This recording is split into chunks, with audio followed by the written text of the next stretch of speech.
So I had a lot more of this joint still left, so there's no reason to not continue filming some fight stuff. So welcome back, combat sports fans, to another episode of Combat and Kick It with your host, Bando.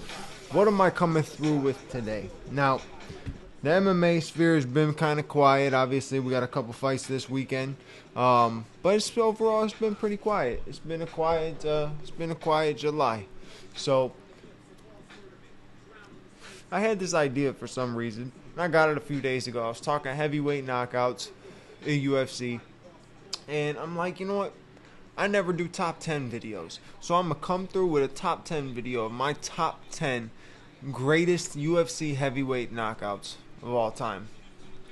Here we go.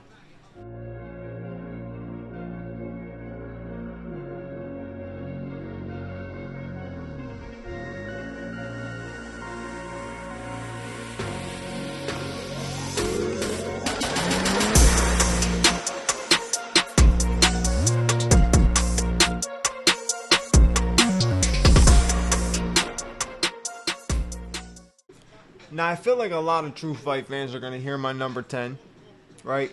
And then as soon as they hear my number 10, assume that I don't know what I'm talking about, not going to finish the rest of the list. But it's one of my favorites because I just love the kick. I love this kick.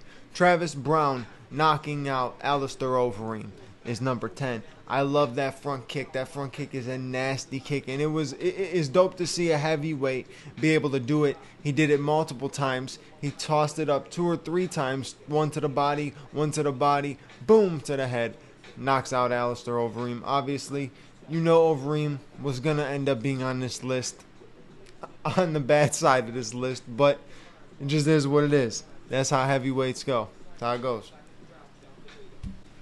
Number 9. This was a nasty KO. This really was. I really like this one because the combination. It was a quick and fast combination. But Cain Velasquez knocking out Nogueira. Fast. Little 3-punch combination. So clean. And it was right at the prime part of Cain Velasquez's career. It was just prime Cain. Not many people were fucking with him on that level. And yeah, his boxing was beautiful. He stayed tight, stayed in the pocket, stayed quick, and snapped off a 3-punch combination that sent Nogueira to the shadow realm. Now granted, I know it's Nogueira's been fighting a long time, and even at that point was fighting a long time, you know what I mean? Like, getting all the way to that point. That was not the end of his career, but it was kind of still on the later side. He's fought a lot of people, but it was still a nasty KO, so that had to make the list for me. So I gotta go with the hometown guy on this list for number 8, Stipe Miocic, getting the KO over Fabricio Verdum. And the reason why this KO was awesome is because, one, he was off his back foot. I think that's just awesome to see a guy land a punch off his back foot. And he was truly not just off of the back foot. He was circling the whole octagon, backing up, backpedaling, and boom, caught him with a right. And it was in Fabricio Verdum's hometown. It silenced the crowd. The whole crowd was quiet as can be. Not a soul was cheering for that man. But we were back at home in the 216. You know me, I'm not the biggest Stipe fan, but I respect everything Stipe has done, and there's no way that he wasn't going to make this list. So I had to put him on there for number 8. So for this next one, for number 7, Travis Browne was on the good end of the last one. This time, he's on the bad end.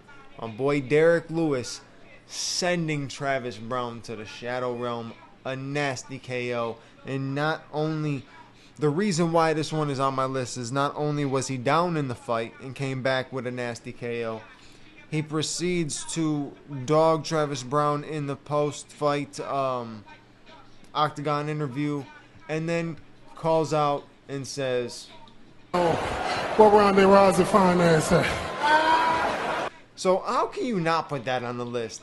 It's legendary. You get a KO, and then you say, where Ronda Rousey finance that? That's legendary. And that right there to me was the beginning of the building of the Derek Lewis we see today. The Derek Lewis that we love to see every time he's in the octagon, because you know he's going to do some crazy funny shit. That was the start of it right there.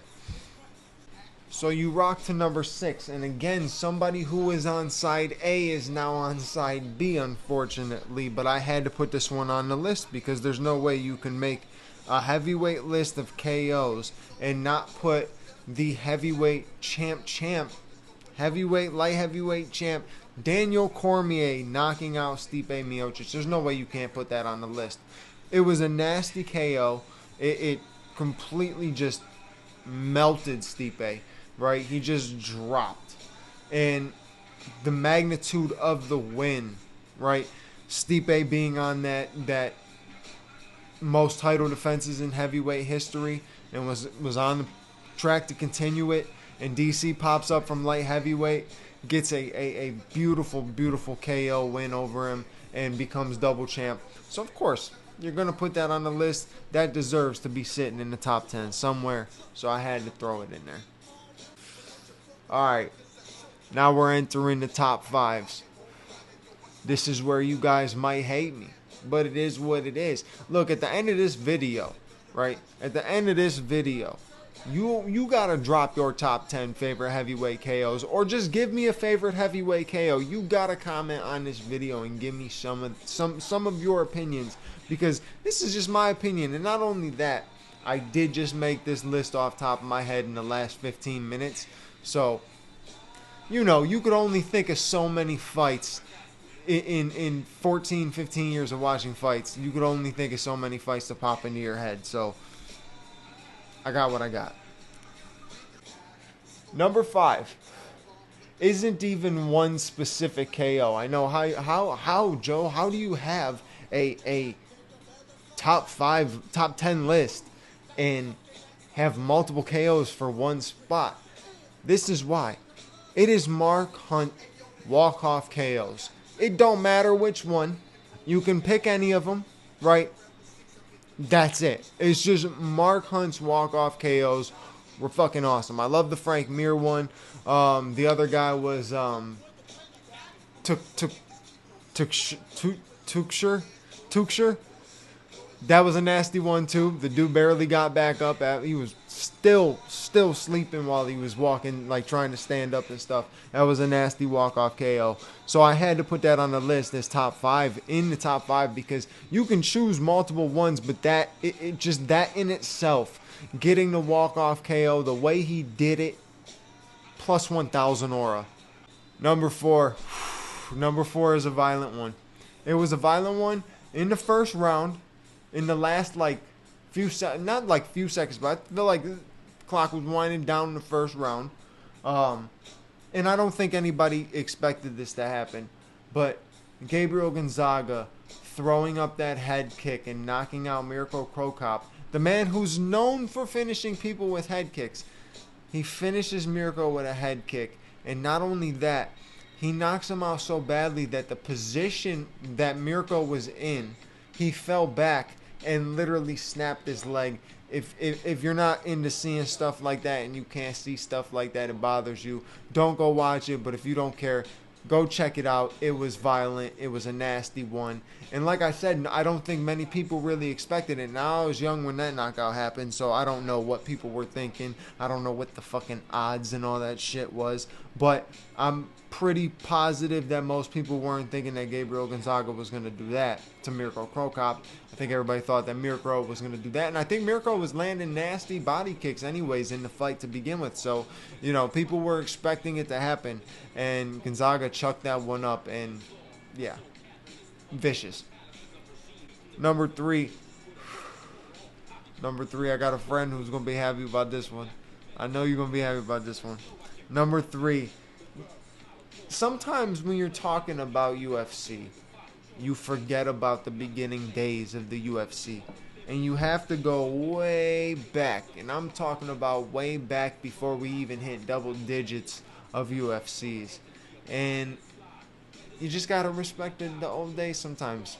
And I go back all the way to Tank Abbott's KO over John Matua.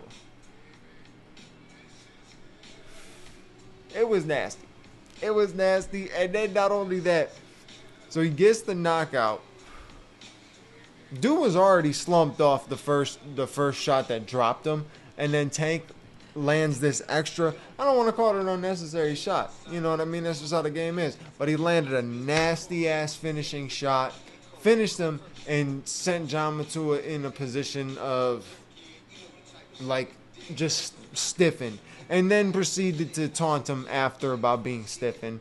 Just vicious. Just vicious. It was a nasty knockout, though. If you've never seen that, if you're not, into the old school days of UFC before it was really, like, into the artistic stuff of martial arts, the art part of martial arts, it was just scrapping, some big-ass dudes getting in there scrapping. I mean, there was martial artists. There was true martial artists, but the style of the fighting game was just way different at that time. And Tank Abbott was that dominant heavyweight, because he was just that scrappy type of dude who would get in there and knock somebody out. And that one against John Matua was nasty. So, had to be on the list. Number two has, one of my biggest, craziest reactions to a knockout ever. Derek Lewis knocking out Alexander Volkov. And obviously he was losing that fight. The whole fight, he was losing that fight. There was not one point he was going to win, and nobody expected him to win. He kept getting dropped, and there was points where I'm like, oh, this fight's about to get finished. This fight's about to get finished. This fight's about to get finished, because it looked like Derek was going to get finished.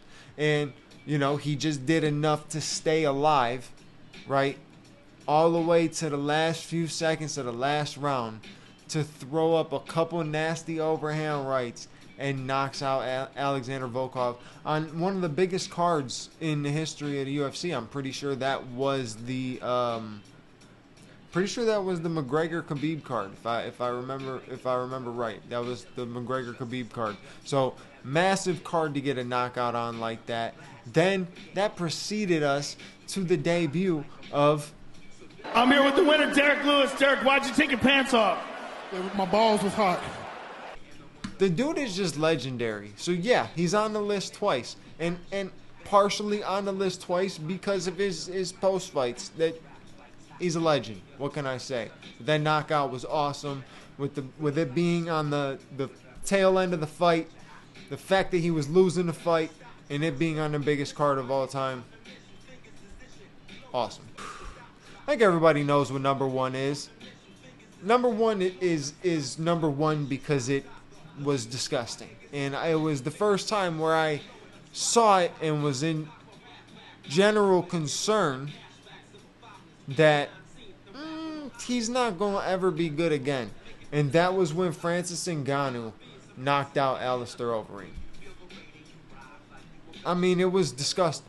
It was disgusting. And it was at that point where everybody saw that Francis Ngannou was going to be a problem when it comes to just stepping to him in any way, because if he touches you, you go to sleep. Obviously, he had his ups and downs in his UFC career, but finished out his UFC career as heavyweight champion with another knockout, a nasty knockout over Stipe Miocic. That was a brutal knockout too. So the man hit so hard that there was no way that he couldn't make the list. It's impossible to not make the list. But that one will always stick in my head when someone says heavyweight knockout, boom, that's the first thing that pops in my head.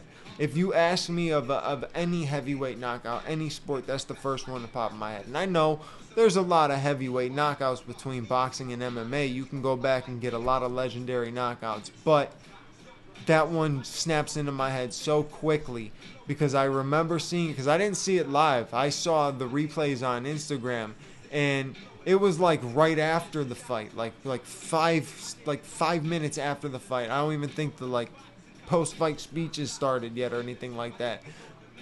And I saw the highlights on Instagram, and I'm like, oh, I'm generally concerned for Alistair Overeem. That was horrifying. That was horrifying, and damn, Ngannou threw with bad intentions. You got to think about all of his knockouts could have really made this list. There's a lot of knockouts that could have made this list. I mean, Derek Lewis's knockout over Curtis Blades was disgusting too. Completely stiffened him, landed those couple extra shots after, right? You can put Stipe KO and Alistair Overeem because it was in Cleveland. It was in his hometown. It was the hometown, our hometown. He was dribbling his head off the canvas like a basketball. That was a nasty knockout.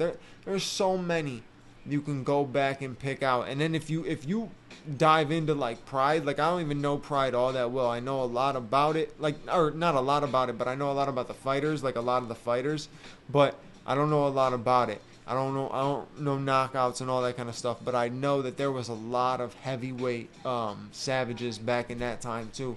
So you could probably go on all day and make different types of top 10 lists, you know. Spark KOs, TKOs, right? There's a couple TKOs that could have made the list. So yeah, I mean, you just had to come through with some type of top 10 right there. I had to come through with some type of top 10, and I figured why not do heavyweight knockouts? Like I said, you can make millions of top 10 videos. You can make them all different types of ways. KO, spark KOs, stiffened, TKO. You can do all different types of things that you want to do with top 10 videos. But those were the ones that popped in my mind quickest when I was making a list.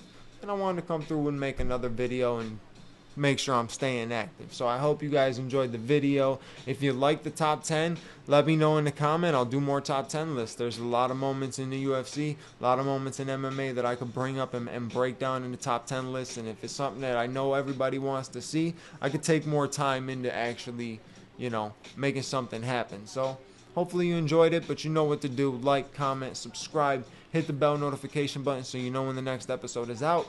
And I'll catch you on the next episode. Your boy Bando is out. Peace.